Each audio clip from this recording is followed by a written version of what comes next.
Nub, ou Terra do Ouro, a civilização núbia era localizada em um ponto comercial estratégico.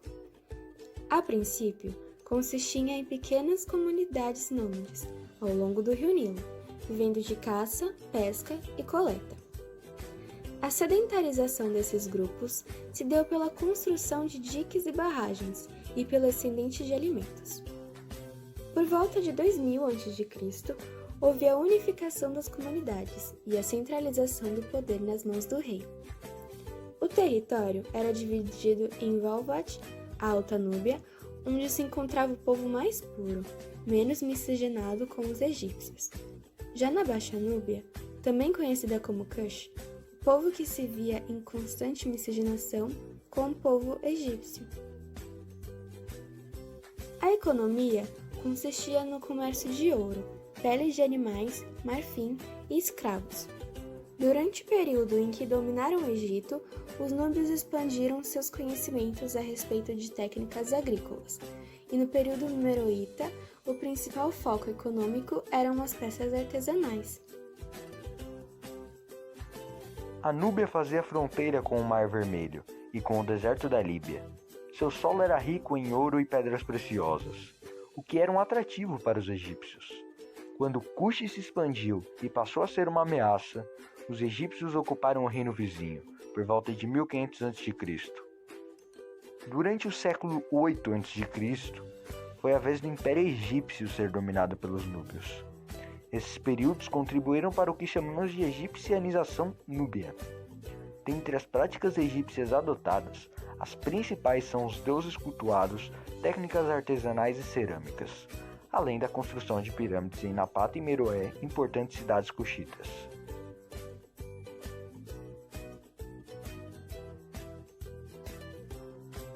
Como uma sociedade teocrática politeísta que se supõe ser horizontal por influência egípcia, os núbios possuíam seus próprios deuses e eram adoradores de Amon. O rei, ou faraó, era escolhido pelos líderes da comunidade, juntamente a uma consulta ao deus da cidade.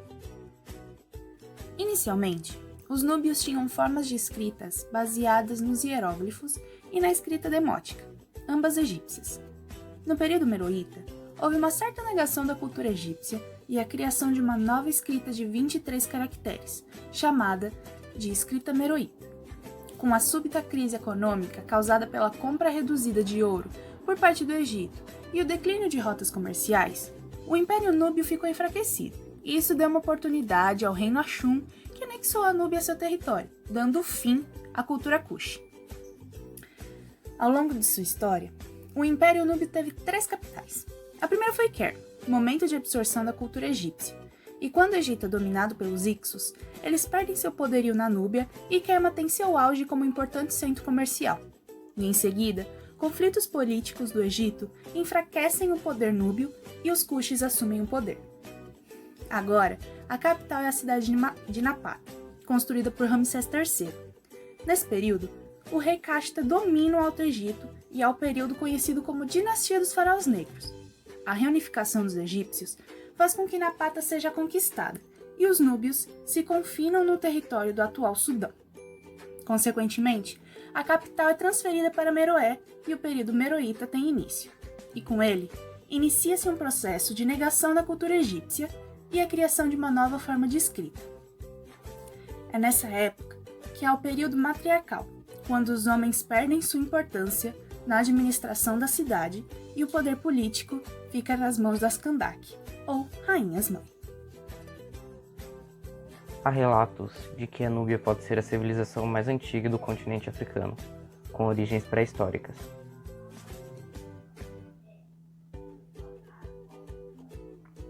No período de 1700 a.C., a aristocracia núbia mandava seus filhos para estudar no Egito. Alguns deles foram funcionários importantes para os faraós.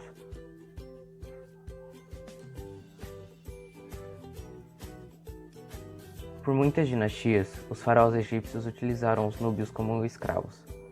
Em diversas gravuras do Egito Antigo, é possível vê-los guardando palácios e tumbas.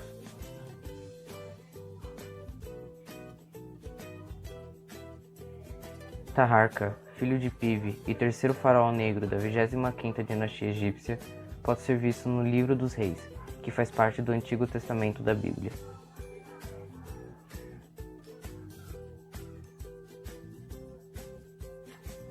Em desacordo com o reino de Cush, a maioria dos núbios são muçulmanos e possuem árabe como língua oficial.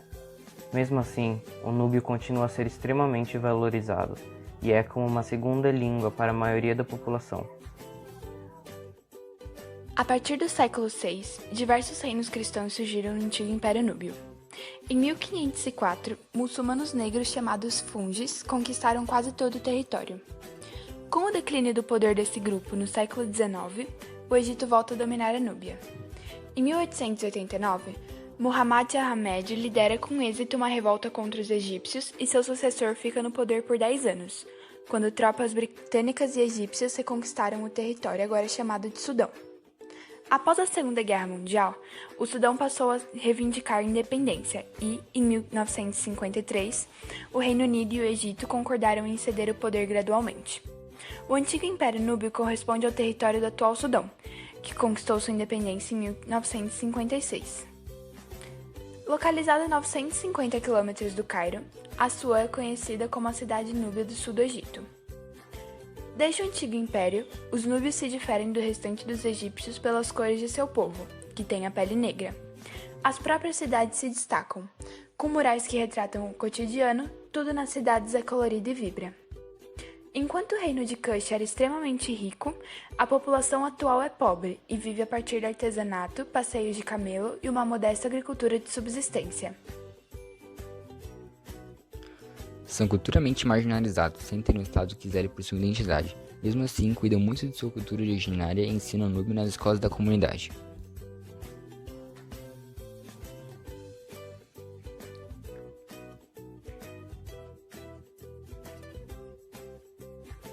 O artesanato permanece sendo uma importante fonte econômica e imita a pele de animais, demonstrando o valor cultural que estes possuem. Os murais, por sua vez, representam homens trabalhando, mulheres nos afazeres domésticos e festas.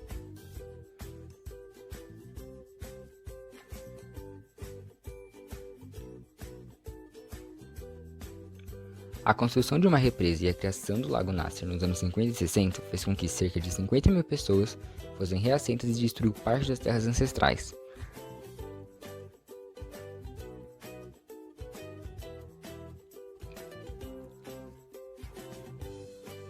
Com o apoio dos Estados Unidos, o governo do Sudão construiu uma usina hidrelétrica no Nilo, criando um lago de 170 km de comprimento. Este lago foi responsável por inundar milhares de sítios arqueológicos inexplorados, que contavam da cultura da Núbia.